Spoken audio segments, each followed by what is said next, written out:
ਚੋਰ ਤਾਂ ਦਾ ਹੀ ਭਾਲਦਾ ਹੁੰਦਾ ਵੀ ਕਦੋਂ ਮੌਕਾ ਮਿਲੇ। ਇੱਥੇ ਦੀਵਾਨਾਂ 'ਚ ਵੀ ਆ ਜਾਂਦੇ ਆ ਚੋਰ ਕਈ ਵਾਰੀ, ਉਹ ਵੀ ਦਾ ਹੀ ਲਾਉਂਦੇ ਹੁੰਦੇ।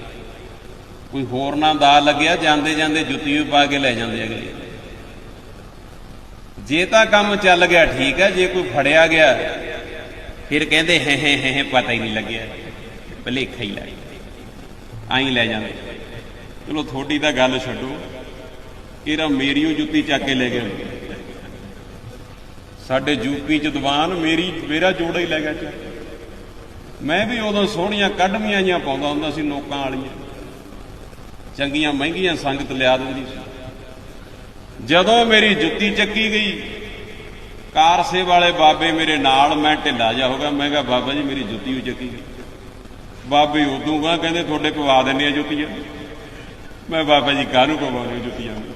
ਨਹੀਂ ਕਹਿੰਦੇ ਜੋੜਾ ਪਵਾ ਦਿੰਦੇ।